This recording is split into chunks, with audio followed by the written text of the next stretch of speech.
Para ello voy a compartir pantalla y fíjense ustedes que aquí yo les estoy colocando para poder desarrollar un ejemplo, un puente de vigas T de hormigón armado que tiene una plataforma, si quieren ustedes, un ancho útil de 6 metros, pero para que en los fines del ejemplo sean más claros, todavía carece de veredas peatonales. Ya habíamos comentado sobre el predimensionamiento de las veredas peatonales y ahora lo que yo estoy intentando es poder ver de qué manera se puede manejar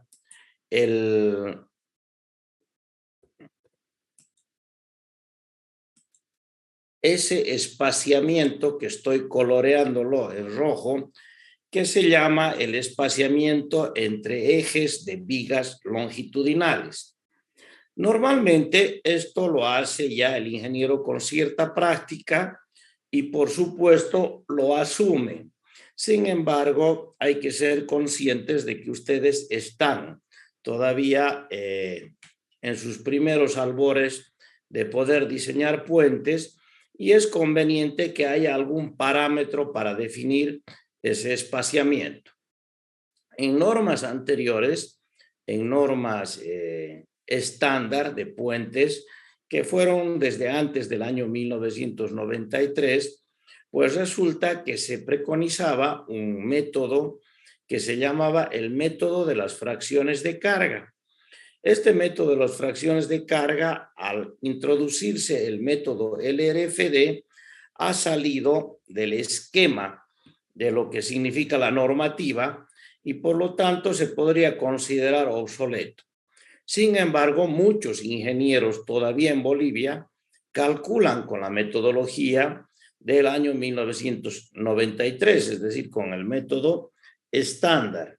Entonces, de acuerdo a esa normativa, resulta de que se podía elegir el espaciamiento entre vigas de una manera aproximadamente ideal, se podría suponer.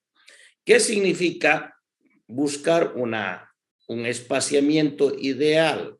Un espaciamiento ideal significa pensar que la viga exterior, que es esta que da hacia la orilla, que una viga exterior resulta que tenga aproximadamente las mismas cargas que una de las vigas interiores. Aquí solamente hay una viga interior. Sin embargo, si lográramos nosotros que las vigas exteriores, que en este ejemplo son dos, tuvieran la misma carga que la viga interior, pues resulta de que nosotros terminaríamos diseñando una sola viga y asimilando las tres vigas a este tipo de efectos o solicitaciones. Ese era el objetivo de la normativa estándar. Y cuando ya ingresamos a la normativa LRFD, dice la normativa LRFD que este método, el método antiguo, daba resultados en algunos casos bastante equivocados. ¿Qué es lo que dice la normativa LRFD?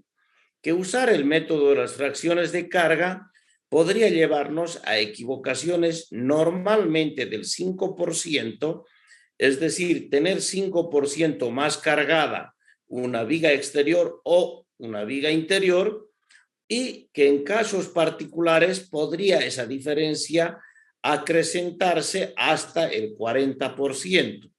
Entonces resulta de que, claro, con esa recomendación ya tenemos que dudar en cierta manera si los espaciamientos que nos daban las fracciones de carga, pues resulta, el método de las fracciones de carga resultará el adecuado. ¿Qué es lo que se recomienda en este curso? En este curso se recomienda que debido a que ustedes no están todavía muy duchos en lo que significa el diseño de puentes de vigas, pues podamos asimilar en principio el método de las fracciones de carga para definir un espaciamiento Y como habíamos quedado de que el diseño es un proceso iterativo de fácil convergencia, poder ver al concluir el ejercicio si es que de verdad estaban siendo aproximadamente igualmente cargadas las vigas interiores y exteriores. Si la viga exterior resultare más cargada que la interior, pues entonces habría nomás que ampliar ese espaciamiento que había sido sugerido en principio. A cambio, si al revés, si la viga interior fuera la mayor, la más cargada, entonces se podría achicar el espaciamiento y esto diera una viga exterior ligeramente más cargada, tratando de llegar a la optimización. Nuevamente, la optimización significa que tanto una viga interior como una viga exterior puedan tener las mismas solicitaciones, de tal manera que pudiéramos nosotros calcular una sola viga y pensar que las tres vigas estuvieran siendo solicitadas en condiciones de diseño cuando el camión estuviera pasando por algún lugar de lo que significa los dos carriles en este caso. Este caso trata un caso muy particular. Es un puente de dos carriles, pero es un puente, fíjense ustedes, de 6 metros. Este es el límite inferior, aquello que nos decía la norma. Si el puente es de 6 metros, necesariamente tendrá que ser de dos carriles repartidos en igual magnitud. ¿Qué también decía la norma? El ancho estándar de un puente, de un carril, es 3,60 metros. Es decir, un puente que se precie de ser decente debería de tener al menos 7,20 metros. Pero en casos excepcionales se pudiera llegar hasta carriles de 3 metros. Entonces, fíjense ustedes de que yo aquí estoy poniendo en el ejemplo un extremo, el extremo inferior del puente de dos carriles. Si nosotros manejamos esta idea, pues resulta que ahora yo quisiera meterme un poco a mis apuntes y en mis apuntes voy a poder ver el predimensionamiento, pero tomando en cuenta el método de las fracciones de carga. Entonces, lo que ya habíamos definido eran las dimensiones de las vigas, las dimensiones de la losa, las dimensiones del barandado, por supuesto, pasamanos y postes, y entonces lo único que nos faltaría ahora es definir el espaciamiento entre vigas. Para definir el espaciamiento entre vigas, en nuestros apuntes vamos a poder encontrar que normalmente se utiliza espaciamientos entre 2 y 3 metros entre vigas. ¿Por qué razón?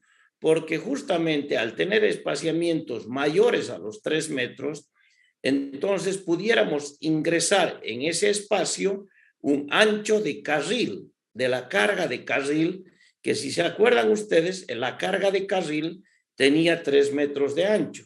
Y entonces pudiéramos nosotros dejar comprometidas a dos vigas en desmedros de las siguientes que pudieran ser 3, 4 o más vigas.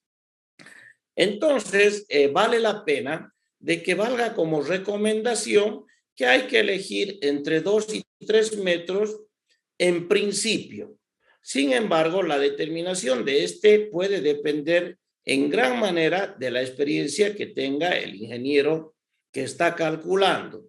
Muchos ingenieros tomamos la determinación muy arbitraria. Por ejemplo, en el caso de los puentes que diseñé, Camino Tarija-Potosí, yo tomé la determinación de que el ancho de efectivo del puente era 8 metros, porque así lo definieron los brasileros. No nos olvidemos que trabajaba yo para Ecoplan Noronha y Ecoplan Noronha tomó las determinaciones junto al Servicio de Caminos de decir de que el camino tenía que ser de 8 metros. Como yo iba, en cierta forma, comprometido con el camino, entonces se tomó la determinación que el ancho de carril iba a ser de 8 metros. Y para ello tomé la determinación de que iban a ser 4 vigas longitudinales para 2 carriles. Entonces, en función a eso, pues nosotros asumimos un ancho de carril que compensaba lo que les venía diciendo, que compensaba la carga de las vigas interiores con la carga que tenían que sufrir las vigas exteriores. De tal manera que yo pueda obtener un puente lo más económico posible, lo más eficiente posible. Entonces, esto es lo que sucedió fruto de la experiencia propia. Pero como ustedes no tienen la experiencia, entonces estoy entrando a este camino que va desde el segundo párrafo en adelante. Aunque no es una regla, una buena práctica podría ser tomar 1 o 2 vigas más que el número de carriles. Es decir, si el puente fuera de 2 carriles, tomen 3 o más vigas. Normalmente entre 3 o 4. Si el puente fuera de 5 carriles, entre 6 o 7. Y así sucesivamente. Esta no es una regla, sino es una recomendación dada por la experiencia. Entonces, para puentes de un carril se deberían de tomar 2 vigas, para los de 2 carriles 3 o 4 vigas, y esta recomendación no podría no ser viable si se tienen otras exigencias que limitaban el canto de las vigas. Por ejemplo, si resulta que la plataforma del puente tiene que estar a cierto nivel y por debajo yo tengo que la depresión es muy pequeñita, vamos a imaginar un paso a desnivel, yo necesito pasar movilidades por debajo del puente también, entonces resulta de que podría estar siendo exigido a que las puertas, las vigas sean más bajitas que las recomendadas. Si en ese caso ocurriera, pues cuando yo necesito vigas más bajitas, tendré menores momentos de inercia, por lo tanto, menor capacidad resistente en las vigas y de repente yo tenga que recurrir a muchas más vigas. Ahí surge un nuevo puente que se llama el puente multiviga. Entonces, lo que podríamos pensar que en condiciones normales está muy bien esta recomendación, pero si tendríamos que recurrir a vigas muy bajitas, de repente tendríamos que recurrir a puentes multiviga. ¿Qué dice la norma? La normativa dice que el ancho de carril se debe de tomar entre el ancho útil, que es W, dividido 3600, que es el ancho estándar. Y se debería de tomar el valor entero de esto.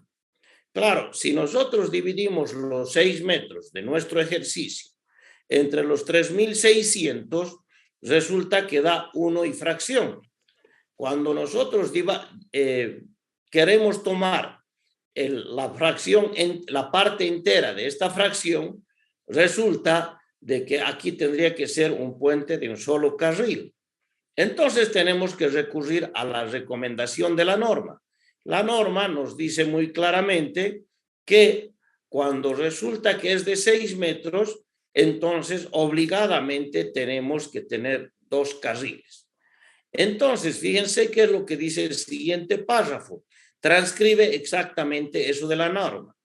Por otra parte, la normativa menciona que los anchos de calzada que tienen entre 6 y 720 deberían de tener 2 carriles de diseño, cada uno de anchos iguales a la mitad del ancho de la calzada. Entonces, fíjense ustedes que cuando tengamos un puente como el que estamos desarrollando, vamos a tener que obligadamente pensar en 2 carriles. Entonces, aquí hay 2 cosas que vamos a mantener firmes dentro de nuestros conceptos. Nunca debemos de descuidar el ancho del acceso. Si el ancho del acceso es 720, hay que tratar de que el puente sea de 720. Si los anchos de los accesos son 6 metros, podremos pensar en puentes de 6 metros y en este caso estaremos en la recomendación de la norma de decir 2 carriles. En concordancia con las prescripciones de la norma, se podría inferir que no se deben de proyectar carriles con anchos menores a los 3 metros. ¿Para qué estoy poniendo esto? Estoy poniendo esto por el hecho de que es bueno pensar de que si en algún momento tuviera 9 metros, yo divido entre 360, por supuesto me saldrá 2 y fracción y el ancho tendrá que ser de 2 carriles. Sin embargo, de repente la carretera me está obligando, porque la carretera es de 3 carriles, me está obligando a que el puente sea de 3 carriles. Entonces, lo que hay que tratar de inferir, es decir, de suponer, es de que pudiera estar muy en concordancia el acceso con el puente. Y podríamos tener puentes de 9 metros con 3 carriles. Por supuesto, hay que tratar de lograr anchos estándar con banquinas adecuadas. Si nosotros nos vamos al puente Bolívar, el puente que se encuentra al lado del parque temático, ustedes vayan, mídanlo para convencerse cuánto es del ancho que tiene y por qué se ha determinado que solamente sea 2 carriles. Yo no les voy a decir el ancho, no les voy a decir por qué están existiendo esas rayas amarillas longitudinales, porque resulta que ahora les estoy introduciendo un nuevo concepto, el concepto de banquina o el concepto de berma.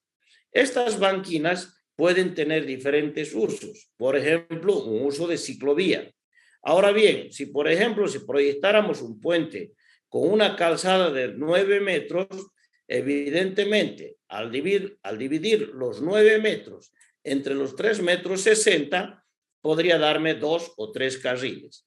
Entonces, hay que preferir el ancho estándar. Si el ancho estándar es de 360, entonces podríamos decir que es un puente de 3 metros 60 de ancho de carril y que tiene banquinas de 90 centímetros de ancho a cada lado que pudieran servir para descanso de los vehículos o en su defecto para ciclovías.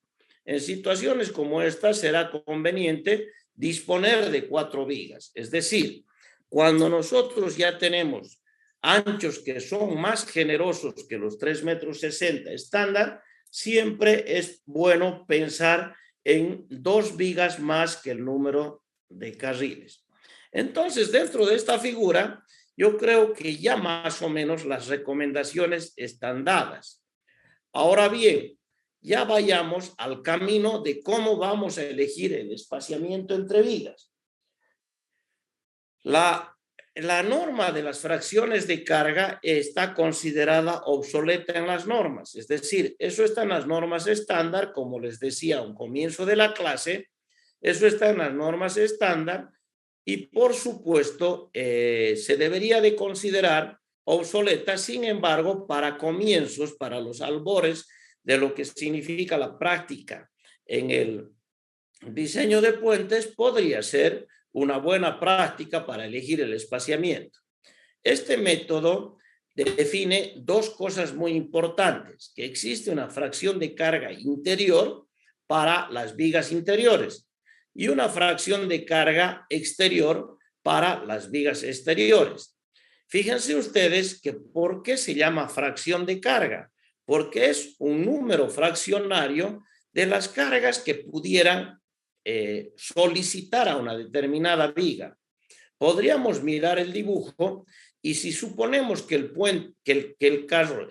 camión está pasando por este lado izquierdo de la pantalla, entonces pudiéramos decir que evidentemente la viga más cargada será la exterior. Pero lo que no podríamos decir es que estas otras 2 vigas estarían impávidas sin tomar ninguna parte de la carga. Entonces, cuando pasa el camión por la parte lateral, pues resulta que si bien la carga más a la viga exterior, también está siendo ayudada esa viga por las otras 2 vigas adyacentes en este caso. Para eso es que se disponen los diafragmas. Esas rayitas que están apareciendo ahí, de las cuales hablamos la anterior clase, se llaman vigas transversales o vigas traviesas y también se llaman diafragmas, cuyo compromiso es que cuando pase el camión sobre una de las vigas, ellos transmitan transversalmente la carga para pedirles ayuda a las vigas adyacentes y que le ayuden a soportar la carga del camión. Si nosotros mantenemos esta filosofía, cuando pase el camión por encima de una de estas vigas, resulta que podremos decir, por aquí va a pasar algo más de lo que significa una rueda. Sin embargo, no será la totalidad del camión que está pasando por encima de esta viga, sino una fracción de la carga. Lo mismo podemos decirlo si estuviera pasando el camión por el centro.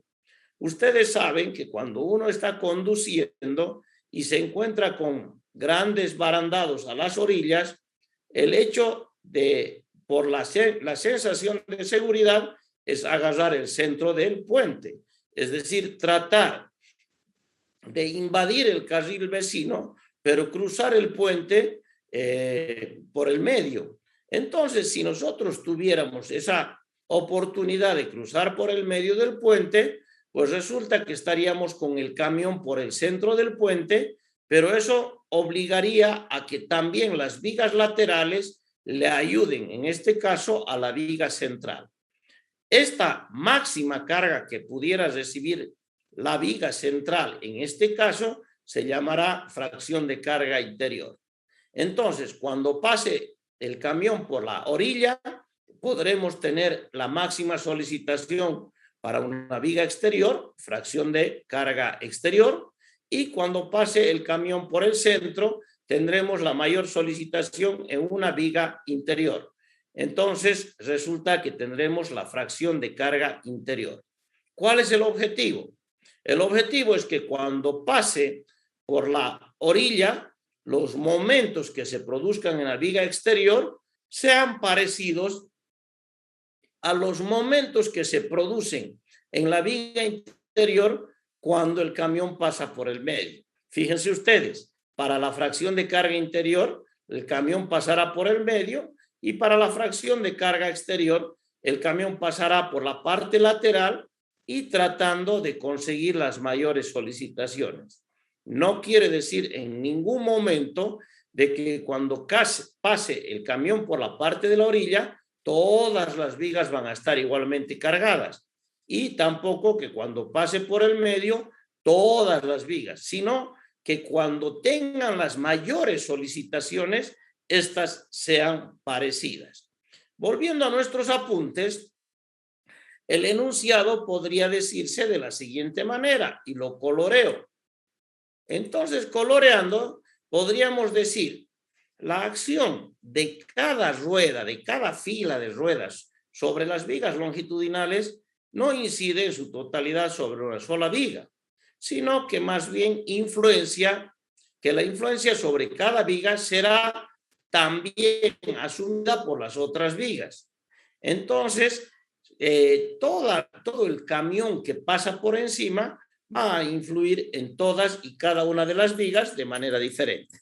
Para considerar esta influencia se tiene este método. Este método se llamaba el método de las fracciones de carga. El método de las fracciones de carga resulta que es un método, como les decía, de las anteriores normativas, que eran coeficientes que se encontraban en función de la separación entre ejes de vigas longitudinales. Fíjense ustedes, aquí en el dibujo, esa separación entre ejes se llama S, y se llama S en concordancia con el libro de don Hugo Belmonte, cuando él nos da a conocer aquella tablita que preconizaban las normas anteriores. Entonces, voy a deshacer un poquito lo que estaba ensuciando y resulta que me dice las fracciones de carga para vigas interiores, es decir, la cantidad de carga que aparece para vigas interiores, resulta que se extractan de una tabla que es muy empírica, es muy experimental. Entonces, resulta de que ahí me dice, si el tablero es de madera, son todos para puentes de vigas. Si el tablero es de madera, entonces resulta de que pudiéramos optar por esos números que me está dando. El caso nuestro, el caso particular de lo que significa el objetivo de la asignatura son por el momento los puentes de vigas de hormigón armado. Entonces el puente es de hormigón armado. Fíjense ustedes qué decía el título, clase de tablero. El tablero es de hormigón armado, la losa es de hormigón armado. Si la losa es de hormigón armado y se encuentra sobre vigas de acero, pues ahí estarán los números. Pero si la losa es de hormigón armado y se encuentra sobre vigas de hormigón armado, sobre vigas T de hormigón armado, este es el caso de nuestro ejemplo. Fíjense ustedes, este sería el caso de nuestro ejemplo. Entonces, sobre vigas T de hormigón armado, usted va a considerar si es que hay una faja de tráfico, si solamente el puente tiene un carril, usted considerará 0,505 de ese. Pero si tiene dos o más fajas de tráfico, debe de considerar 0,547 del espaciamiento. Voy a borrar esto, es decir, voy a volverlo a su color para quedarme solamente con la parte colorada. Es decir, el dibujo que nosotros tenemos es dos fajas de tráfico y además sobre vigas T de hormigón. Entonces, la fracción de carga interior será 0,547. La viga, perdón, la tabla está siendo complementada. Si también el tablero es de hormigón, pero sobre vigas de sección cajón, habrán otros números. Si está sobre vigas de madera, que ya es menos probable cada vez, habrá otros puntos y así se va complementando la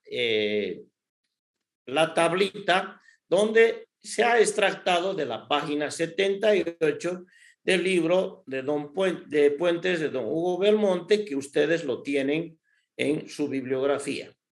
Bien, entonces por el momento yo me estoy imaginando que la fracción de carga interior dada por don Hugo Belmonte, y esto está sacado de las normas, es 0,547. Esto sucede para la fracción de carga interior. Bien, ahora yo lo que quiero saber es qué pasa con las vigas exteriores. Y ahora sí, quisiera que ustedes me pudieran prestar un poquito más de atención, porque resulta que yo voy a introducir un concepto ahora, que es un concepto que también se utiliza en nuestras normas. Y este concepto es el concepto de la ley de momentos. Desde ahora en adelante voy a interpretar la ley de momentos como las reacciones que proceden cuando uno articula la losa sobre las vigas interiores.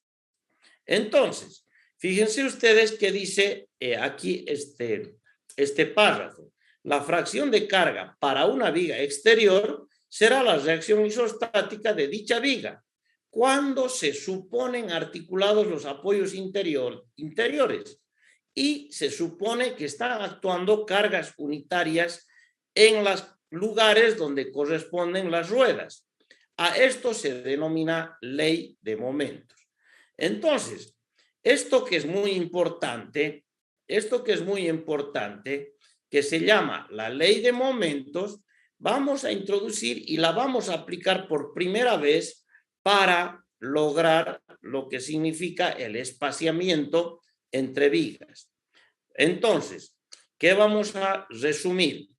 Para encontrar la fracción de cargas interior, vamos a usar la tabla del Belmonte. Y para encontrar la fracción de carga exterior, vamos a usar la ley de momentos.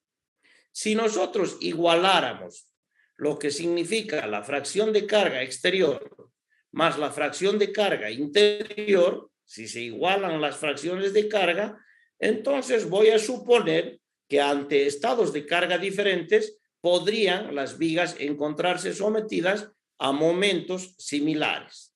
No es en el mismo instante. No nos olvidemos que estamos trabajando aquí con cargas móviles. En una situación, cuando el puente pase por un costado, me dará un momento X, y en otra situación, cuando el camión pase por el medio, me dará un momento muy parecido a X, pero en la viga interior. Entonces, de esa manera pudiéramos obtener un espaciamiento adecuado. Nuevamente lo vuelvo a decir, la norma actual dice que en situaciones normales esto pudiera tener errores del orden del 5%, pero si son situaciones especiales, este error pudiera ser mayor. Ahora bien, voy a entrar a un ejemplo para que ustedes caigan en cuenta cómo se utiliza esto. A manera de ejemplo, supongamos, este es el dibujito que les he mostrado recién en el AutoCAD. Y lo que yo estoy dibujando, estoy tratando de mostrar es cuánto sale S.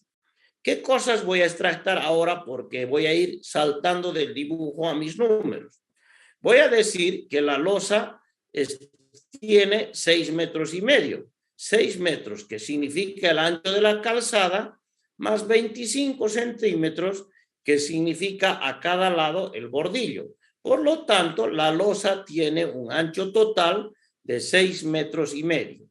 Esos 6,5 metros, de acuerdo a este dibujo, tiene 2 voladizos y tiene 2 tramos interiores, que los tramos interiores se denominan S y los tramos exteriores se denominarán B chica por el voladizo. Cuando vayamos a la fracción de carga interior, aquí lo copio sobre vigas T de hormigón de 2 y 2 o más fajas de tráfico. El caso nuestro era de 2 fajas, me lo copio del Belmonte y resulta que tengo 0,547 de S, la fracción de carga interior. Con eso yo ya tengo la fracción de carga interior y no hay más drama. Para la fracción de carga exterior es cuando yo tengo que aplicar la ley de momentos. Y como les comentaba a ustedes, lo que hay que hacer es, en el lugar de las ruedas, donde van las ruedas, poner una carga unitaria. Y en cada apoyo interior generar una articulación, es decir, ya estamos realizando una simplificación.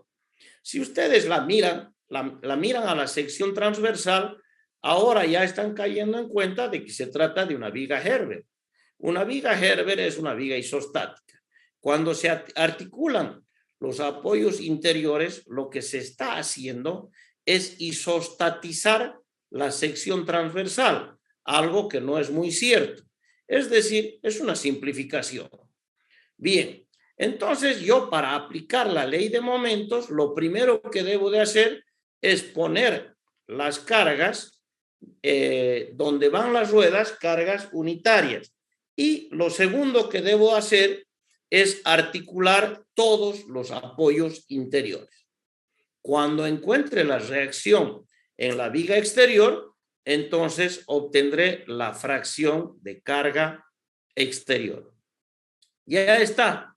Si esto es isostático, puedo agarrar y decir sumatoria de momentos en el apoyo central, porque ahí está la articulación, ahí sabemos que ahora el momento es 0, pues diré FE por su brazo menos 1 por su brazo y menos este otro 1 por su brazo.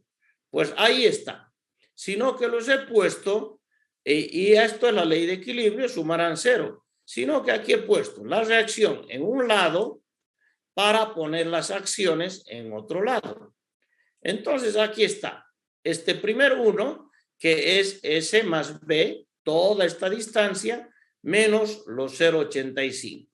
Entonces aquí va a aparecer un número muy adecuado. Me voy a ir al AutoCAD para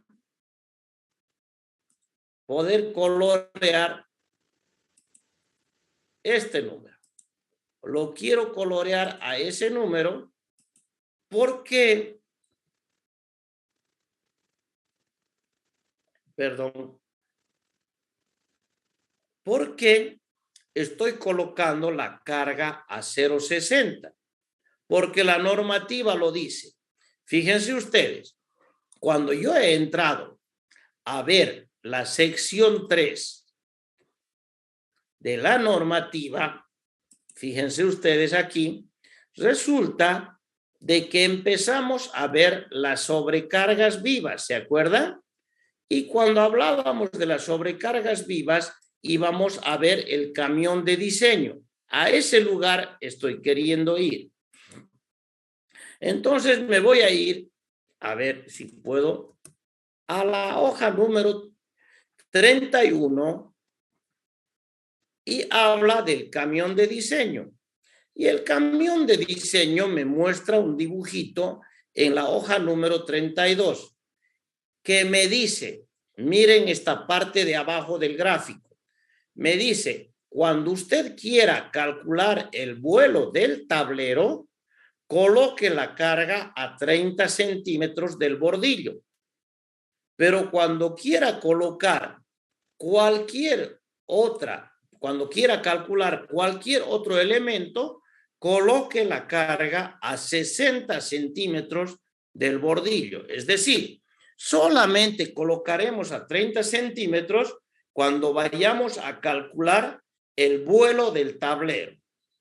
Lo vamos a hacer así cuando estemos desarrollando el ejemplo. Pero ahora lo que estoy queriendo calcular es la viga. Y como es la viga la que voy a calcular, es para cualquier otro elemento, lo coloco a 60 centímetros. Entonces está muy bien ese número, porque lo que yo estoy queriendo calcular es la reacción en la viga, resulta que coloco a 60. Pero cuando quiera calcular el volado de la losa, debo de colocarlo a 0,30. Entonces he localizado bien el camión. ¿Qué otra cosa me dice la normativa? La normativa me dice que entre eje y eje de las ruedas, entre rueda y rueda del camión habrá 1,80 m. Pues eso lo he puesto muy bien aquí. Entre esta rueda, que es una de las del camión, y la siguiente, habrá 1,80 m. Por supuesto, podrá haber otro camión aquí, al lado derecho. Sin embargo, yo ya no lo he dibujado porque no influirá al volver isostática la estructura. Las cargas que se ocasionen en este lugar no serán transmitidas al extremo izquierdo por ser isostática la estructura. No nos olvidemos nuevamente, estoy hablando de una viga Herbert y donde está la articulación es justamente sobre el apoyo. Cuando la articulación está sobre el apoyo, lo de la izquierda no se transmite a la derecha o viceversa. Por eso solamente he dibujado un solo camión y le he puesto cargas unitarias. Entonces, si nosotros vamos ahora nuevamente a nuestros apuntes, resulta que tengo la carga unitaria por su brazo más la otra carga unitaria por su brazo menos la fracción de carga por su espaciamiento deberá de sumar 0. Esa es sumatoria de momentos en el apoyo interior igual 0.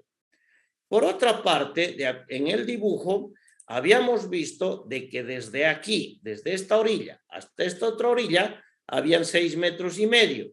Si vamos de nuevo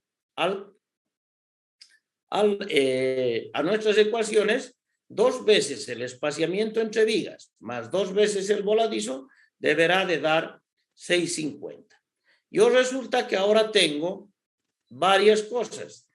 Tengo el espaciamiento en función, el vuelo en función del espaciamiento, que lo pudiera tranquilamente reemplazar en la ecuación anterior. Y finalmente tendré que manejar la condición de igualar las fracciones de carga, por eso que habíamos comentado a un comienzo de la clase. Si yo igualo las fracciones de carga, podría suponer que en algún momento las vigas interiores y exteriores estarían solicitadas como máximo a solicitaciones similares. Igualo las fracciones y al igualar las fracciones resulta que me encuentro con una ecuación de segundo grado y esa ecuación de segundo grado pues resulta que me tiene esta raíz. y la raíz me dice 2,34 metros.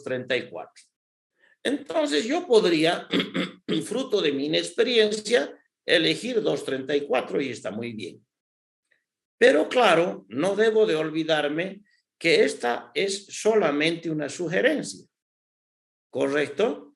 Es una sugerencia que me dice más o menos por este número vaya. Si usted quiere, puede usar 2,35. Si ustedes quieren, podrán usar 2,40. Si ustedes quieren, podrán usar 2,30. Pero claro, por ese rango que es más o menos lo que me está dando la sugerencia. Esto solamente es para que tengamos una sugerencia. Entonces, este espaciamiento entre ejes de vigas es estimativo. Sirve solamente para tener un parámetro de elección fruto de la inexperiencia que tenemos actualmente. Entonces, ¿qué dice la normativa? Realiza un comentario indicando que en estructuras convencionales se podría tener errores del 5%. Sería fabuloso si ese fuera el error, pero se podría llegar hasta errores del 40%, por lo cual no aconseja usar este método. Este método lo estoy usando yo solamente para que sirva de instrumento a ustedes para poder elegir el espaciamiento. Entonces, si nosotros manejamos esa idea, resulta que cualquier número que hay entre 2,30 y 2,40 podría ser un número adecuado. Con esto, fíjense ustedes, con esto que ya tenemos el espaciamiento, entonces yo ya tengo ahora cosas muy claras. Tengo predimensionada toda la sección. Es decir, puedo decir, ahora ya tengo el espaciamiento entre vigas. ¿Cómo lo he conseguido? Por el método de las fracciones de carga. Tengo la altura de la viga. ¿Cómo lo he conseguido? Por lo que me recomienda, el capítulo 2. Tengo el ancho de vigas. ¿Por qué? Por lo que me recomienda la normativa para poder tener la posibilidad de hormigonar sin problemas.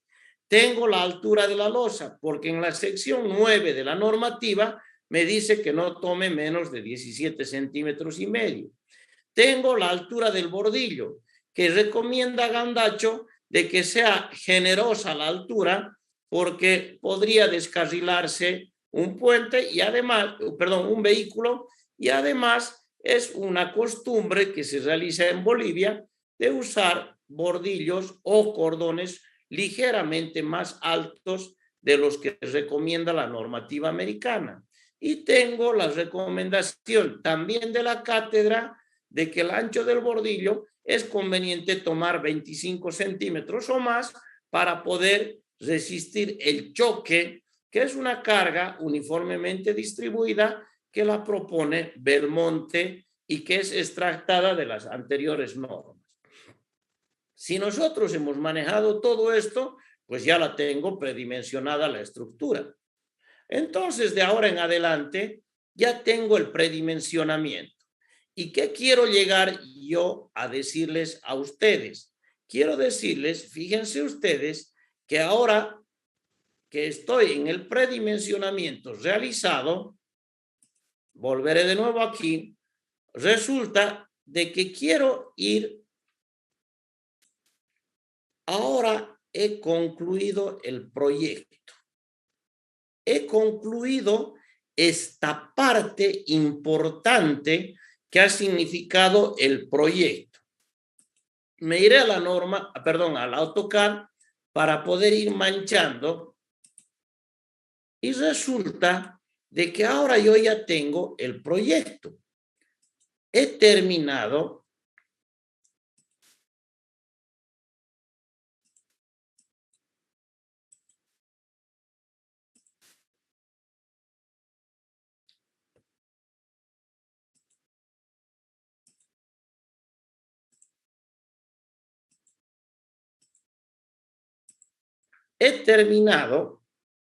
toda esta parte del proyecto, pero está muy bien. Lo hemos hecho aprovechándonos de lo que significa el ir buscando en la norma. Pero ¿pudiera haberlo hecho de una manera más fácil? Yo creo que sí, si hubiera tenido una ayuda a memoria o un chancho. Entonces, ese chancho resulta de que está también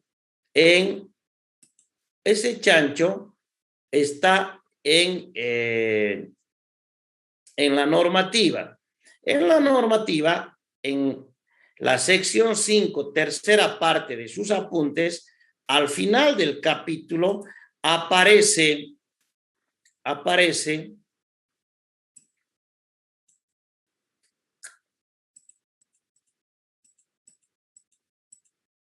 un ayuda a memoria que se llama el apéndice A, pasos básicos para los puentes de hormigón, puentes de viga de hormigón armado. Yo lo he copiado aquí de manera idéntica para poder ir desarrollándolo, porque ahora resulta de que quiero meterme a realizar no lo calcularé del todo, pero quiero meterme a realizar el cálculo de un puente de vigas. Entonces, ¿qué me dice el apéndice A? Al final de la sección 5, perdón, de la sección 3, de la sección 5, parte 3, dice: la intención de este esquema es ilustrar el proceso de diseño. Es decir, si usted usa esto, es un buen ayuda a memoria. Sin embargo, no se debe de considerar completo y no se debe de reemplazar ante un cabal conocimiento de lo que significa toda la sección 5. Esto metánselo en la cabeza. Es decir, para diseñar puentes de hormigón, y eso que valga la pena, a ver, me meteré a la sección 5. Para diseñar puentes de hormigón, resulta de que hay que leerla en su integridad a la sección. Es bueno leerla en su integridad porque ese ayuda a memoria que les estoy mostrando no libera de la falta de conocimiento al ingeniero. Vamos a imaginar que ustedes no han querido tomar en cuenta los coeficientes de expansión térmica y se trata ahora de un puente hiperestático. Y resulta que tienen un puente hiperestático donde la expansión térmica podría cambiar los efectos, las solicitaciones, momentos normales, reacciones, etc. Ustedes no han tomado en cuenta eso, van a ser juzgados por no haber tomado en cuenta eso. Yo quiero que lo entiendan bastante bien porque es muy fácil encontrar en esta ayuda a memoria un camino sencillote para resolver. Sin embargo, es bueno tener un conocimiento cabal de lo que significa la sección 5. Por eso mismo dice, no se debe utilizar en reemplazo de un cabal conocimiento de los requisitos de esta sección. Bueno, si nosotros vamos ahora, resulta que empezamos con un puente. Y bueno, en el capítulo 1 hemos hablado de la filosofía de diseño, de que existían estados límites. Sobre esto yo ya no voy a hacer más hincapié. Sin embargo, hay que hacer un poquito de hincapié en lo que significan los objetivos del diseño y la ubicación que le debo de dar al puente. Esto es lo primero que yo voy a tomar en cuenta, pero para poder ir de una manera ordenada, voy a acordarme qué es lo que decía en 1.3.1 y en 1.3.2. Entonces, cuando me voy a la sección 1, fíjense ustedes de que en 1.3.1 me hablaba de los requisitos generales y en el 1.3.2 me hablaba de los estados límites. Y los estados límites habían los de servicio, los de fatiga, los de resistencia y los de eventos extremos. Entonces, todo aquí está definido prácticamente qué requisitos debe de tener el diseño de un puente. Si nosotros nos vamos a esa hoja, a la 1.3, fíjense lo que dice la filosofía de diseño, que vale la pena ponerla de manifiesto ahora.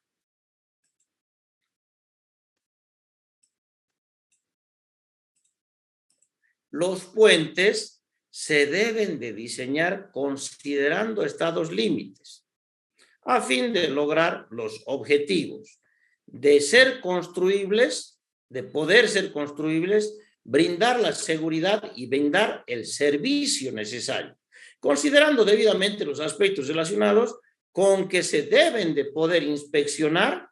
Debemos de cuidar la economía y la estética. Es decir, no solamente vamos a pensar que deben de ser construibles, seguros y serviciales, sino además debemos de contar con que deben de ser bonitos, económicos y además puedan realizarse un mantenimiento adecuado. ¿Qué dice el segundo párrafo, que es muy importante? Este segundo párrafo dice, independiente del tipo de análisis, la ecuación que voy a poner a continuación se debe de satisfacer. ¿Y qué dice esa ecuación? Fíjense ustedes, es la ecuación 1 del siguiente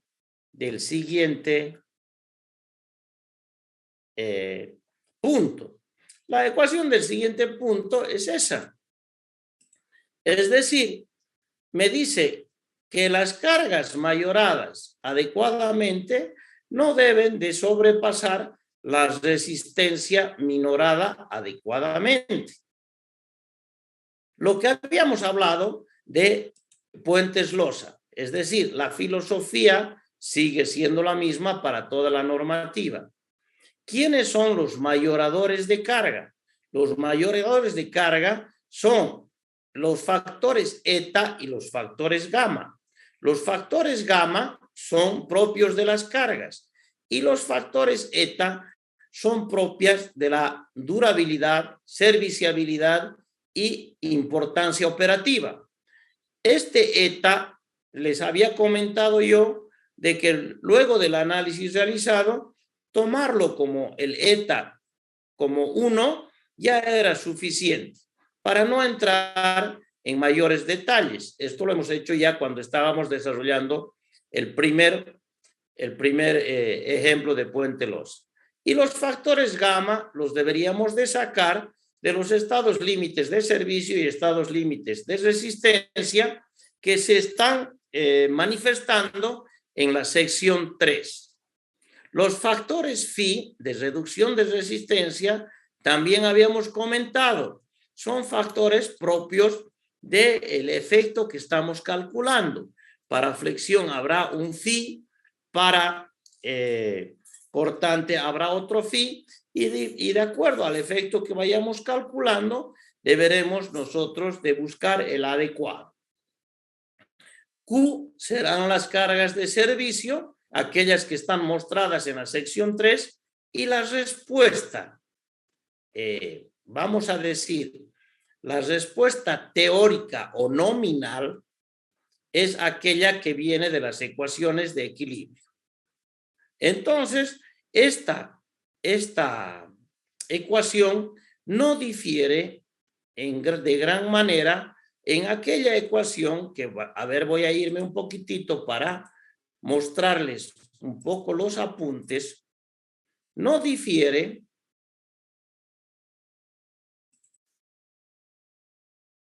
sobre lo que se ha puesto en los apuntes. Y los apuntes decían, los momentos de diseño no deben de ser mayores que las respuestas nominales reducidas adecuadamente por un factor phi. Para la flexión, eso era el momento. Entonces, esta ecuación es prácticamente la misma ecuación, si bien esta es la ecuación de la normativa ACI, es prácticamente la misma ecuación de la normativa AASHTO. momentos, efectos debidamente mayorados versus respuestas nominales debidamente minoradas. Volviendo al tema, ahí está la ecuación, no difiere de gran manera. Entonces, cuando vayamos nosotros a ver la filosofía del diseño, resulta de que la filosofía del diseño estará completamente extractada de esa ecuación que dice momentos de diseño y los estados límites de resistencia, eventos extremos, serán para brindar seguridad y los momentos, los estados límites de servicio y de fatiga serán los que nos ayudarán a brindar confort y seguridad a la vez. Hasta ahí estamos muy bien sobre lo que decía la sección 1. Quiero ir de una manera muy enfática y no me preocupa si me voy a alargar un poco en esto al objetivo del diseño y cómo lo debo de ubicar. ¿Qué hemos dicho nosotros? Hemos dicho de que deberíamos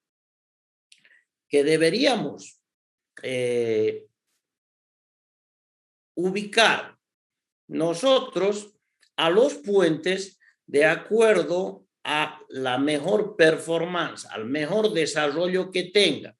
Cuando vayamos a 2.3, yo solamente voy a poner lo que significa el subtítulo. Me dice características de ubicación. Es decir, todo esto lo debo de leer para poder ubicarlo al puente. Voy a volver a irme a mi chancho y me dice las características de ubicación, búsquelas en 2.3. ¿Correcto? Las características de ubicación. Pero además me dice vaya a 2.5. ¿Y qué es lo que me dice en 2.5? Resulta que en 2.5, cuando vamos nosotros a 2.5, bueno, aquí vamos a ver todo lo que ya lo hemos dicho en una clase de puentes losa.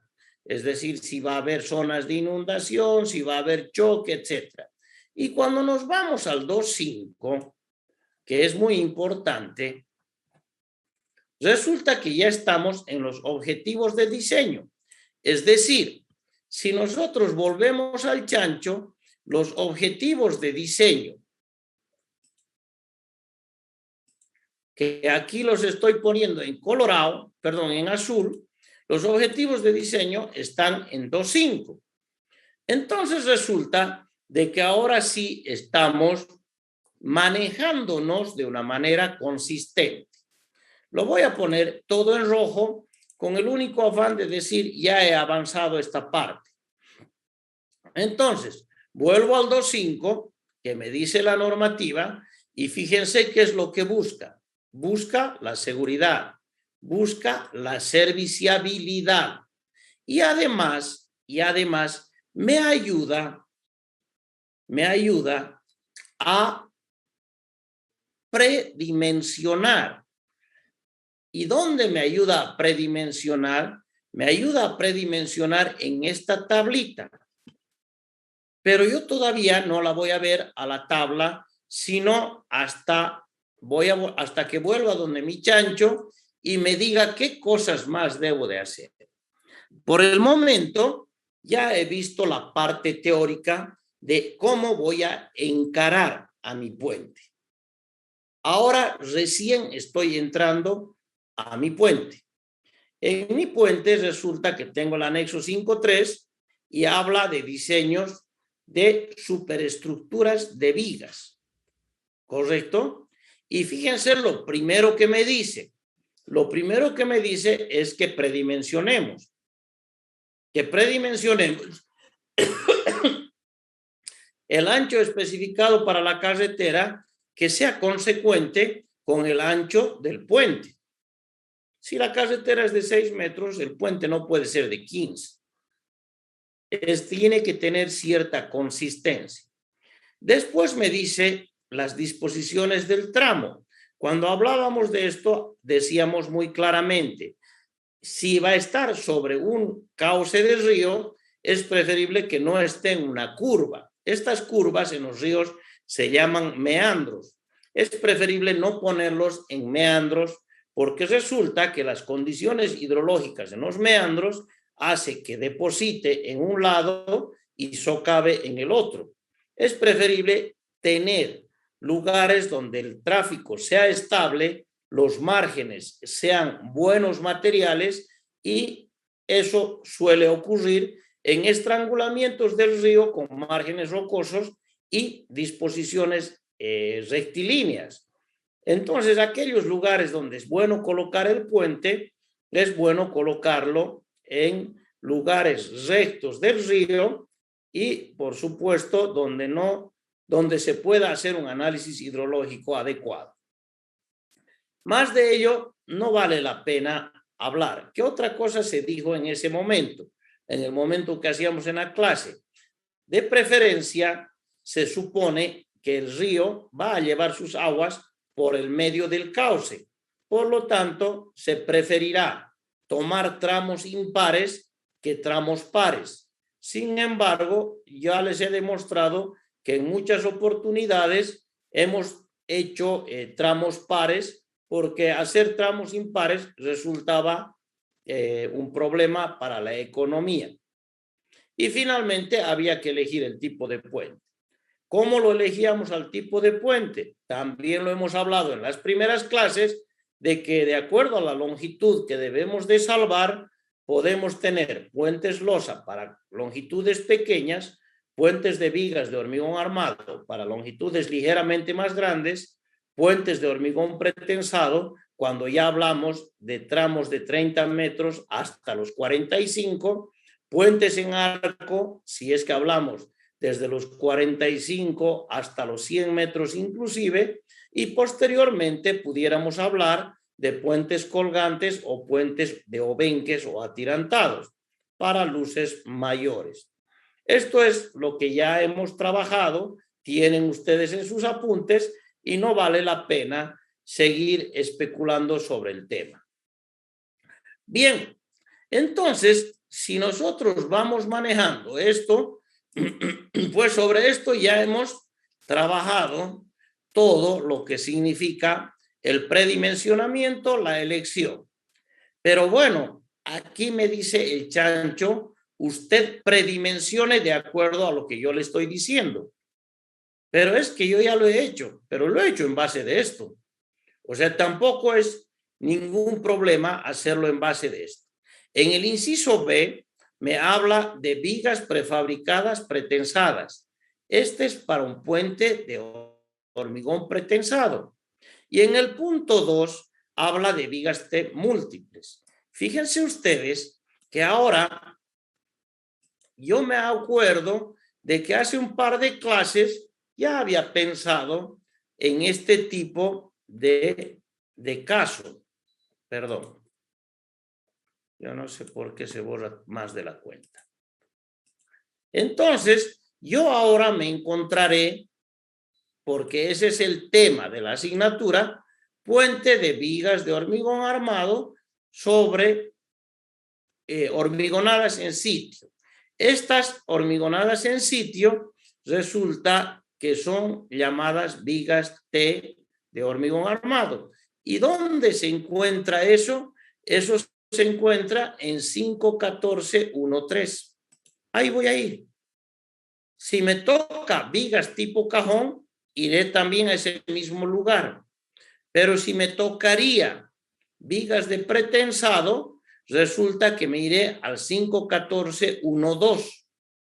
Fíjense, en el 5.14.1.2 están las vigas de pretensado y en el 5.14.1.3 están las vigas de hormigón armado. Ahí voy a ir. Voy a ir al 5.14.1.2 para ver si es que, perdón, 5.14.1.3, para ver si es que lo que había hecho la anterior clase está siendo consecuente con esto. ¿Qué me decía? El espesor de las alas superiores que trabajan como tableros se debe de definir como la sección 9. ¿Qué decía en la sección 9? No se debe de elegir espesores de losa menores a 17 centímetros y medio. ¿Qué más decía aquí? Según lo requerido para el anclaje y recubrimiento del pretensado transversal. Como nosotros no tenemos pretensado transversal, entonces resulta de que no vamos a hacer caso a esto. ¿Cuándo corresponde el pretensado transversal? Cuando los espaciamientos entre vigas son mayores a los 3,05 metros. Es decir, en realidad, a lo que significan 10 pies. En la norma boliviana, como nosotros estamos en un sistema métrico, pues hablamos de los 3 metros clavados. Pero la norma americana va a decir 3,05 porque son 10 pies, pero para nosotros 3 metros. ¿Y qué más debe de decir sobre el espesor de la losa, que al final de cuentas es el ala superior de la viga? No olvidemos, a ver dónde estoy. No olvidemos de que, a ver,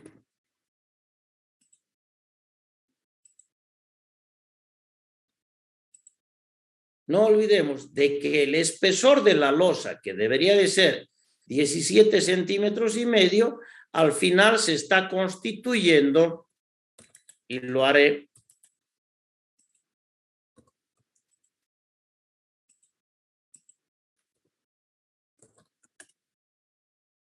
se está constituyendo en el ala superior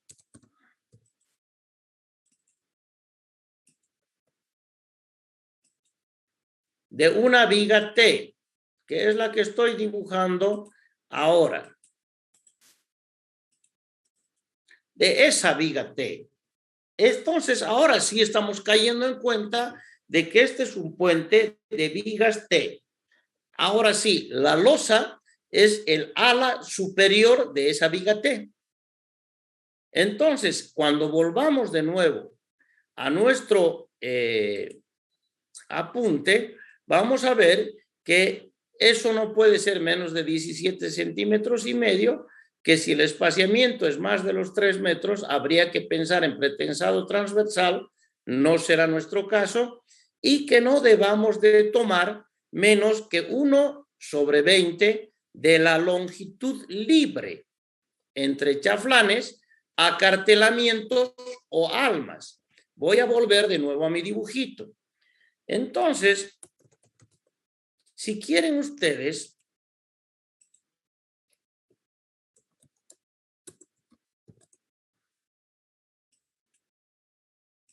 yo voy a... Pucha, caramba.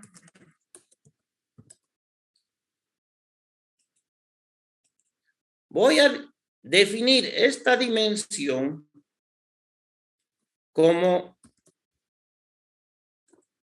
S'. S' es la longitud libre que hay. ¿Qué puede suceder en algún caso? Voy a borrajearlo un poco para que ustedes tengan una idea. Si nosotros agarramos y decimos,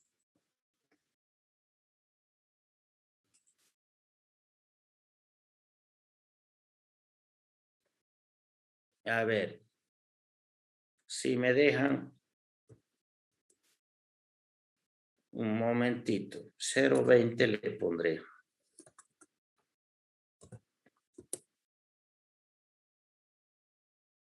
Y hago esto.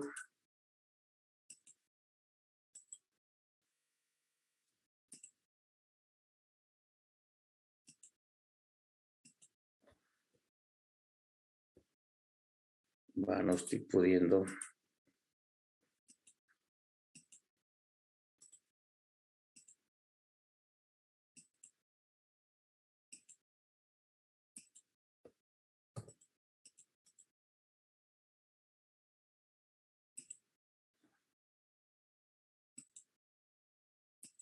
Si yo hago esto, digamos, en el puente, que pudiera estar muy bien hecho, entonces la longitud S' ya no debería ser esa, sino más bien la distancia entre chaflanes. Entonces, en este caso ya la distancia entre chaflanes tendría que ser esa. Si volvemos de nuevo a un dibujo original,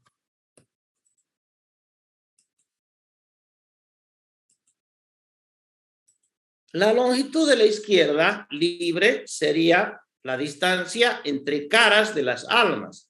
Y a cambio, en el lado derecho, que no es muy ortodoxo lo que estoy haciendo, la longitud libre sería la distancia entre chaflanes. Ahora, ¿qué es lo que dice aquí? No debo de tomar menos que 1/20 de la longitud libre entre chaflanes. Si nosotros vamos de nuevo, aquí decía 1,70 m y aquí decía 1,90 m, si se acuerdan. Yo divido eso entre 20, me da 9 centímetros. Es decir, 1,70 m entre 20 me da 8,5 centímetros, o 1,90 m entre 20 me da 9,5 centímetros. Entonces, perdón, 8,5 centímetros y 9,5. Sí, así es. Entonces, resulta que ninguno de los dos es comprometedor, porque a mí me dijeron en la sección 9 de que yo no podría tomar menos de 17 centímetros. ¿Cuándo va a ocurrir que esto sea más de 1/20? Es cuestión de agarrar y decir 20 para que me dé más de 17 centímetros y medio, que me dé ese espaciamiento más de los 3,50 m. Cuando yo agarre 3,50 m, divido entre 20 y resulta que me va a dar 17 centímetros y medio. Pero si yo estoy acudiendo a la recomendación de que no hay que tomar espaciamientos de más de 3 metros, pues nunca voy a tener esa condición como condición que me haga recabar en el diseño. Entonces, esta no menor que 20, la longitud libre entre chaflanes y acartelamientos, a menos que se utilicen nervios transversales con una separación igual a la longitud libre o que se provea pretensado transversal. Aquí me está diciendo, si usted quiere tomar menos de 1/20, tiene que poner pretensado transversal. Entonces, si nosotros nos manejamos de esa manera, pues resulta que lo que va a determinar la altura del ala superior va a ser, normalmente va a ser 973. Es decir, 17 centímetros y medio, o lo que ustedes quieren, 18 centímetros para nosotros. Bien. Si me dejan un par de minutitos, tengo que marcar y ya terminamos la clase.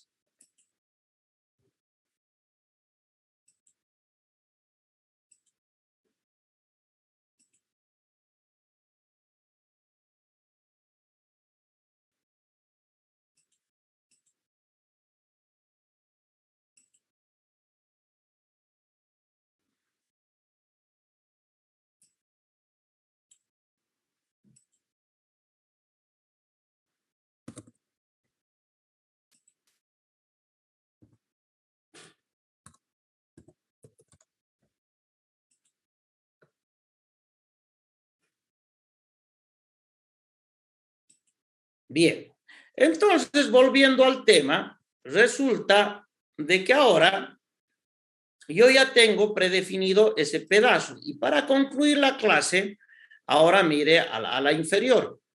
Cuando hay ala inferior, y eso también me buscaré algún dibujo de aquí, resulta de que aquí yo tengo un puente de vigas pretensadas. Esto es lo que significa el ala inferior o el patín inferior. Este pedazo que sobresale del alma, que en este caso el alma tiene 0,20 de ancho, y este patín es el ala inferior. Si volvemos nosotros a nuestro dibujo, pues resulta que caemos en cuenta de que mi ejercicio, pues no tiene ala inferior. Como no tiene ala inferior, pues no haré caso a lo que significa esa recomendación. Sin embargo, le echaremos una leidita. El espesor de la ala inferior, la altura, no deberá de ser mayor que 14 centímetros, no deberá de ser mayor que 1/16 ni 1/30. Fíjense un número aquí que es 14 centímetros. Y yo lo voy a poner aquí para que nosotros caigamos en cuenta. No nos olvidamos que 51413 servía para dos tipos de puentes. Sirve para los puentes de viga T y para los puentes cajón también. Entonces, si nosotros nos vamos, a ver si tengo un dibujito aquí. Si nosotros nos vamos a un puente cajón, este es un puente de vigas cajón, esta es el ala inferior. Este HFI es el ala inferior. Nunca podrá ser menor que 14 centímetros cuando hagamos un puente cajón. Es decir, no puedo medir menos de 14. No puede medir menos de 1/16 de la distancia entre chaflanes, otra vez. Y no debe de ser menor que 1/30 de la longitud libre entre chaflanes o almas en el caso de vigas pretensadas. Esto es para vigas pretensadas, siempre es un poquito más flexible. Finalmente, cuando nos vayamos a ver el alma, resulta que ahí dice claramente, el espesor de las almas se debe de determinar de acuerdo a lo que habíamos leído en la anterior clase, nunca menos de 20 centímetros, ¿ve? Y por supuesto permitiendo de que en algún momento no tengamos dificultades en el hormigonado. Entonces, hemos predimensionado nuestro puente, lo hemos predimensionado de una manera muy adecuada. Ahora nuestro puente se encuentra predimensionado y de acuerdo al chancho. Hemos cumplido tranquilamente con 51413A, hemos cumplido con 51413B, hemos cumplido con 51413C. Ahora ya tengo desarrollada la viga. Ahora quiero ver la altura de la viga. La altura de la viga, pues resulta, otra vez me iré a mi dibujo, está definida desde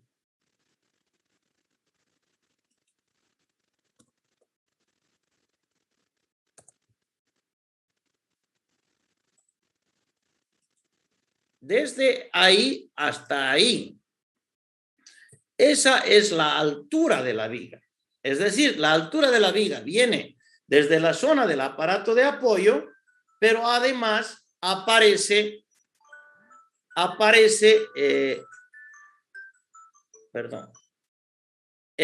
resulta que aparece la losa más como parte de la viga, porque se trata, como habíamos hablado, se trata de una viga T. Entonces, si es una viga T, toda la altura de la viga T. Ahora bien, esa altura, ¿de dónde la voy a sacar? Pues esa altura, como les decía a ustedes, la voy a sacar de esta tablita, donde hablábamos de vigas T de 0.07 dl. Si el puente es de 20 metros, pues la longitud será de 20 metros, multiplico por 0.07 y esa altura será una altura de 1,40. Entonces, si ustedes caen en cuenta, esto fue hecho para un puente de 20 metros, era 1,40. Por lo tanto, vamos a ir a hacer un puente de 20 metros con el único afán de que lo podamos desarrollar como el ejemplo. Ya tenemos la altura de la viga también definida como un puente de 20 metros. Entonces ya tengo la altura de acuerdo a esa tablita.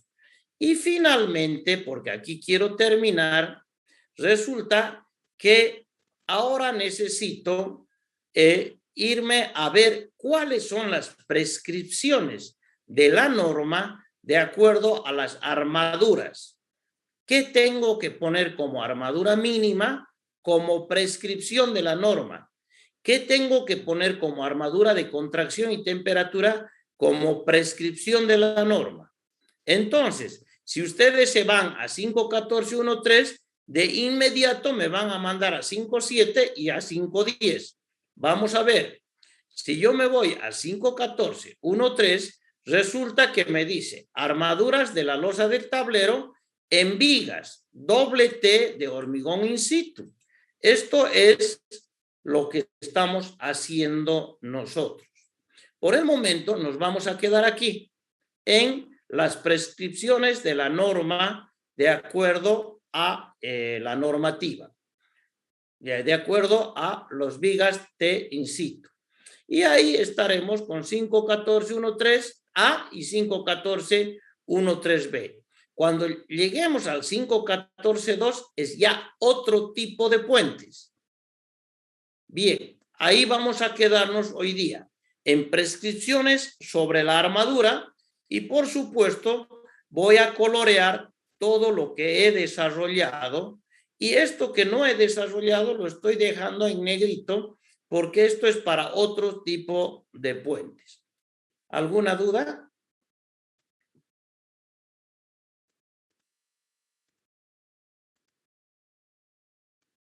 Bien, ya estamos en condiciones de empezar el proyecto de viga, de puente de vigas. Entonces resulta que para la próxima clase, en los grupos que hemos originado, tenemos que tener ya una propuesta del puente de vigas que vamos a hacer.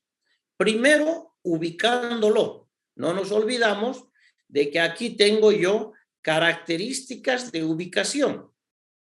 Lo vamos a ubicar. ¿Dónde está? ¿Cuál es la profundidad? ¿Cuál es el objetivo de diseño? ¿Y cuál es el tipo de puentes? En realidad, aquí solamente vamos a definir si tiene 2 carriles, si tiene veredas, si tiene todo. Y eso me lo tienen que hacer llegar para la próxima clase en los grupos que ya tenemos definidos. Bueno, ¿alguna pregunta? Está bien, Inge. Correcto. No nos olvidemos que pasado mañana es el examen. La próxima clase sería el sábado. Que tengan buen día. Inge, una consultita antes de despedirnos. Le quería hacer una consulta sobre el ejercicio anterior que hemos resuelto del puente alveolado, los alveolados. Ya. No sé si me puede permitir compartir, por favor. Bueno.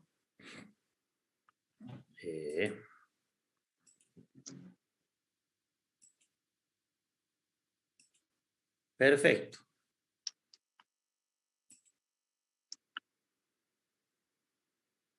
Ya puedes, ¿no? A ver, un cachito, creo.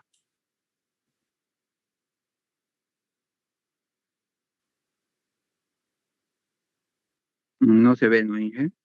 No se ve, no se ve. Una pantalla.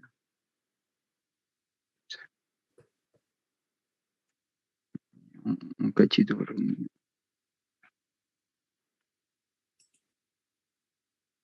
Ya te he dado la posibilidad de que compartas. Inge, no, creo que no. No sé por qué no puedo compartir. Bueno, a ver, házmela la consulta, porque tengo yo ahorita una reunión con el ingeniero Mostajo. Házmela la consulta vía WhatsApp y yo les devuelvo vía WhatsApp, ¿verdad? Ya está bien, ingeniero. Gracias. Bárbaro. Que tengan buen día. Hasta luego, Inge. Adiós, adiós.